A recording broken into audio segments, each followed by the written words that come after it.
I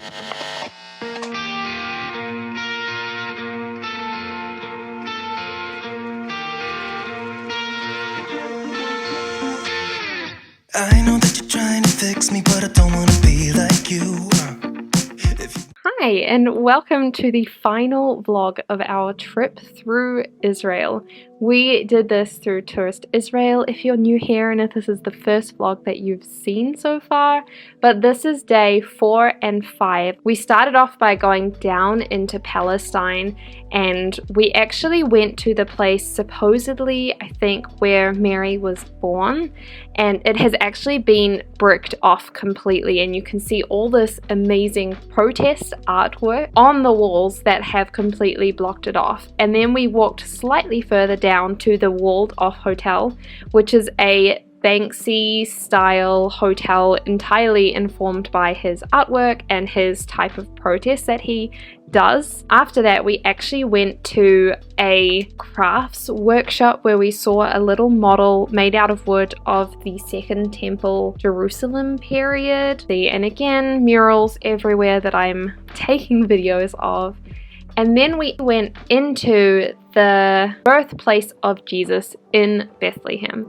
And this was absolutely incredible to see. First of all, because we were in Palestine, we actually had to be completely covered. So Luke had to cover up his legs, and we had to make sure we had shawls and scarves on and everything. But we just walked around and spent a bit of time reflecting in this amazing place. And it was incredible to walk through and see how the different cultures had chosen to celebrate this place.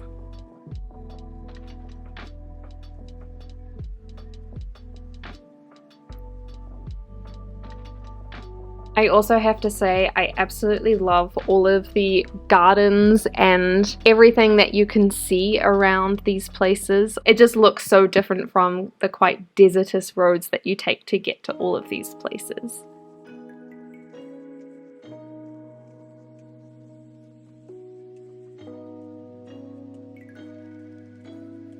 And then we came to the place of I think it was the Annunciation of Mary, and I didn't video too much inside because I was trying to respect some people. A lot of people found this as quite a religious experience, and so I tried not to film too much when those things were going on.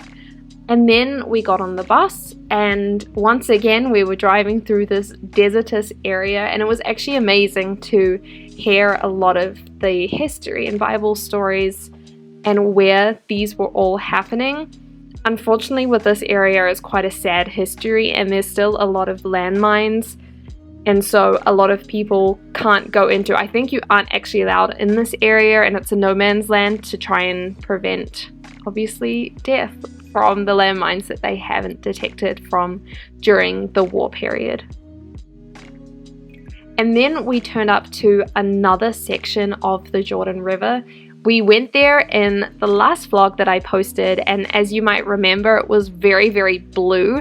And here where we are in the Jordan River, it's very, very muddy and brown. So it was quite a different experience, but again, it just looked so luscious and green here, and it was a blue sky, and it was beautiful, and I don't know, just the whole atmosphere was really lovely. And then of course, I've just been blown away by seeing doves just casually around the place, so I'm just leaving you with a nice, lovely video of some doves.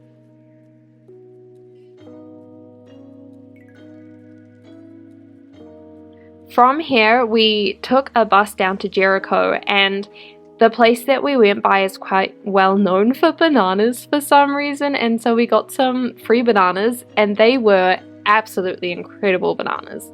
And then we had to take a gondola up to the top of the Mount of Temptation, which is in Jericho.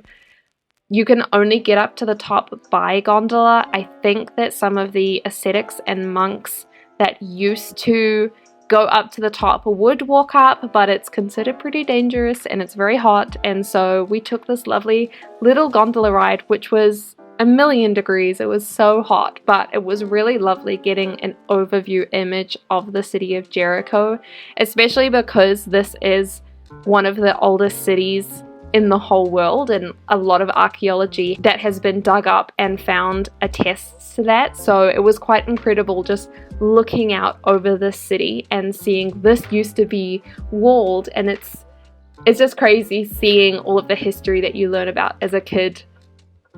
Anyway, we went in and had some food, and then they took us through into the cafe has been opened up into where the caves were, or some of the caves that are relatively accessible. And so we had a little bit of a tour through this, seeing what the caves look like and seeing how they've reinforced it and what's the original rocks and everything. And yeah, it was quite an incredible experience.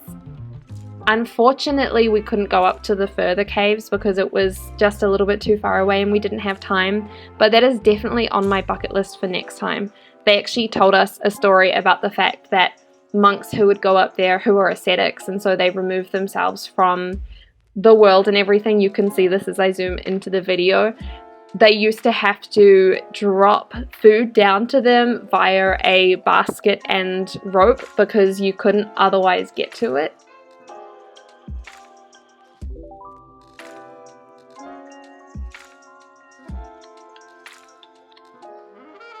You can see that big cave, that's one, but it's hard to reach it. That's why it is not accessible. You have to be a goat. Yeah, that's why. That's our guide was just saying there that they only really have tracks for goats to get up there now. It's really hard to access. Anyway, we then take the gondola down, and it was really nice, slow trip again. It was very, very hot, and that was our final stop for the day. So we actually came back to Jerusalem at about 5 p.m. and decided to go to one of the markets to buy Christmas presents for all of our family. And now it's time for the final day. We are going for a walking tour through Jerusalem, and we actually got a shuttle up to the top of the Mount of Olives, which is just, it's in Jerusalem but just a little bit further up, and from there we walked down into the old city. But here we actually got to the place where Jesus is believed to have ascended, and you kind of have a look around the place, and then when you go into the little bit, it's supposed to be two rocks where Jesus stood.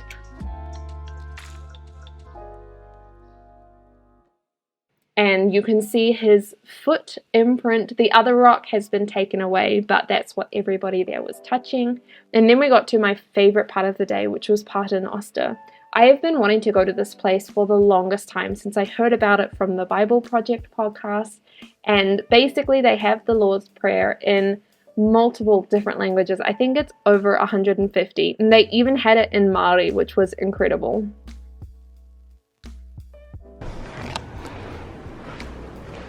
A limon. There we go. There's ours.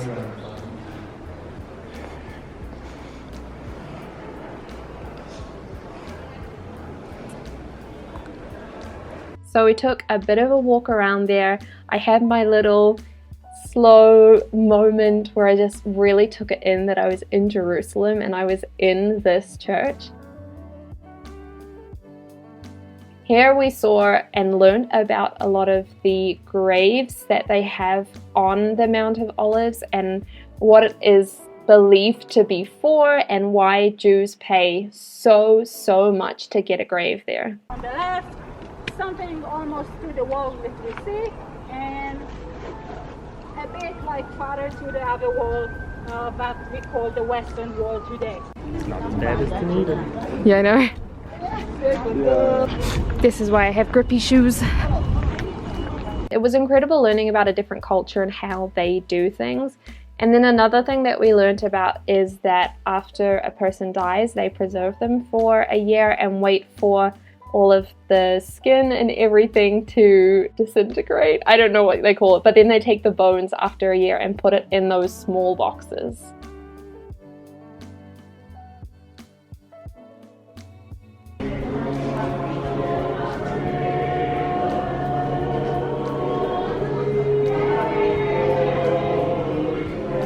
That is brutal. Glass instead of barbed wire. And from there we got to the Garden of Gethsemane, and I'm gonna be honest, it felt a little bit done up for what I expected it to be. You couldn't go in, we just had a walk around, and they taught us about a lot of the old olive trees that were there, and kind of told us the history of what went on there, and the fact that this was where Jesus went off to pray, and then his disciples betrayed him. And yeah, it was kind of crazy standing there and hearing the story told to you while you're looking upon it.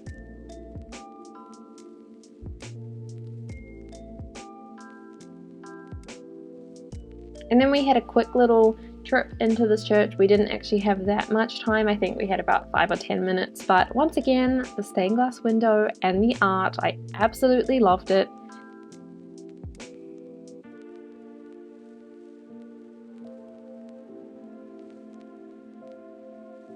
And then I also was looking at the mosaics that were on the ground and the ceiling, because I'm just blown away by everything that you can see in these places.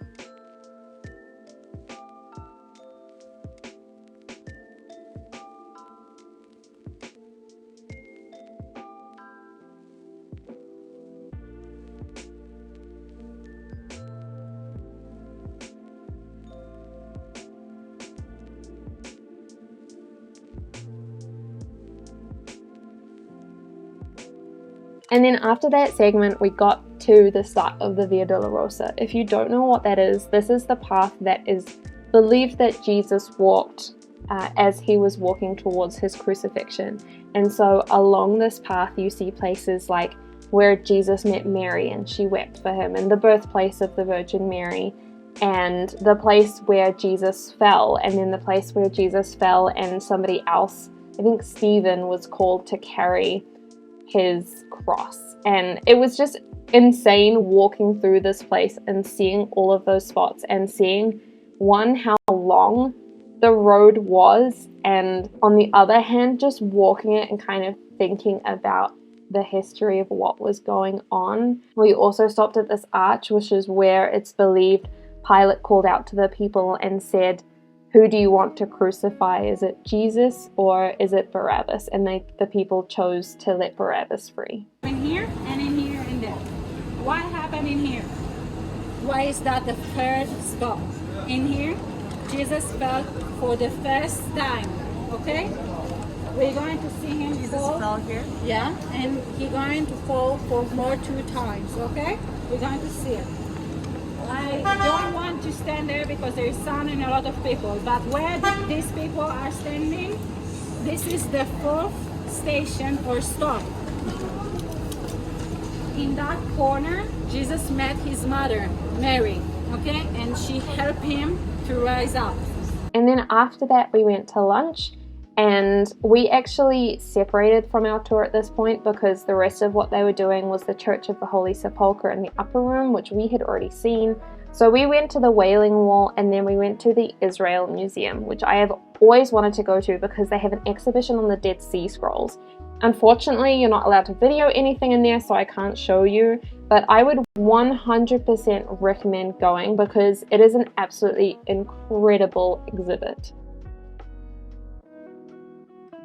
Replicate the lid of the vessel that they found the scrolls in. Oh. Things you learn when you read. Following that, we just had a bit of a look around at some of the art, and then we got to the Second Temple exhibit. It's a model of what Jerusalem looked like during the Second Temple period, and it was absolutely insane. I have to say, on the one level, it was a lot less densely packed than I imagined it to be, and I don't know if that was just for the model purposes. On one side, it definitely was as packed as I expected it to be, and then on the other side of the model, it was definitely a lot less packed. And then it was really insane seeing the size of the temple, especially because we've just spent the last 5 days in Jerusalem. And we've walked through some of those areas where the temple would have been, or where you would have been able to see the temple from. And it was just, I don't know, I think I hadn't expected the temple to be that big in comparison to the city of Jerusalem, especially because I think of it as such a dense, tightly packed, highly populated city. And seeing how big the temple would have been was definitely very awe-inspiring, and I was very, I don't know, like awestruck by the size of that, and no wonder it was such a like well-known holy place. like an olive tree with actual olives. So pretty. After that, we went to the museum and I bought a gift for my dad, and then we went to a soup place for dinner because we were actually quite full and we'd had it highly recommended to us. And that was honestly the trip. Then that night we went up to Tel Aviv and then we flew out the next day. So thank you so much for watching these videos with me. I hope that you've enjoyed this and that if you go to Israel, I would 100% recommend going with this company.